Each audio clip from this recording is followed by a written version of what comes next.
बहन का इलाज ठीक तो चल रहा है ना?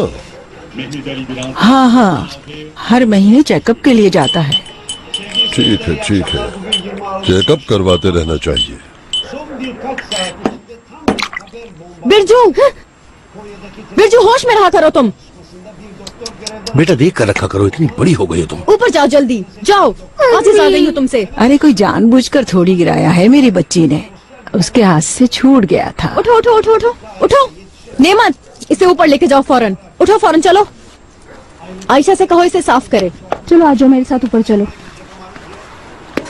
आयशा के साथ सीधे ऊपर जाओ और सुबह से पहले नीचे मत आना, कमरे ही में रहना। चलो अब। फसू बेटा नहीं। मैं तो तंग आ गई हूँ इन दोनों से, 2 मिनट का सुकून नहीं लेने देते मुझे। बहू बेगम, छोटी बच्ची है, उसके साथ ऐसा क्यों कर रही थी तुम? आपने देखा नहीं बाबा, उसने पूरी टेबल गंदी कर दी। अपना गुस्सा उस बच्ची पर क्यों निकाल रही हो? हाँ? बाबा ऐसी कोई बात नहीं है। टेबल पर रखते हुए गिर गया तो क्या हुआ? तुम्हारे गुस्से की वजह मैं अच्छी तरह जानता हूँ। बाबा आप कहना क्या चाहते हैं? तुम्हारी अम्मी उस बच्चे से मिलने गई थी, मैं जानता हूँ तुम्हें अच्छा नहीं लगा, साफ पता चल रहा था तुम्हारी बातों से। बुरहान साहब ऐसी कोई बात नहीं। तुम खामोश रहो नाहिदा बेगम।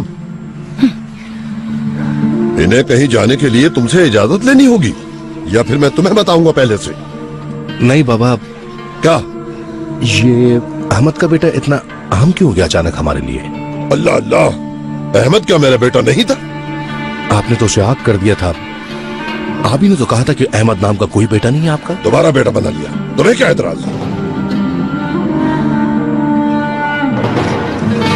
मैं इजाजत चाहूंगी, सोने जा रही हूँ। बैठो। दोनों मेरी बात अच्छी तरह से सुन लो। मेरी इतनी उम्र हो गई है, खुद को अल्लाह के सिवा किसी के सामने जवाबदेह नहीं समझता, और न ही कभी समझूंगा, और नाहिदा बेगम भी कभी किसी के सामने जवाबदेह नहीं हो सकती। अहमद का बेटा मेरा पोता है, जब तक मैं जिंदा हूं मेरा पोता ही रहेगा। अगर किसी को एतराज है तो दरवाजा उस तरफ है।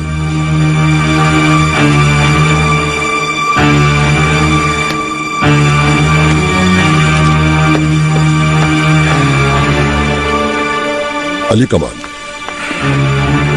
अहमद तुम्हारा भाई था, एक ही माँ की औलाद हो तुम दोनों। अल्लाह का खौफ करो, अल्लाह देख रहा है।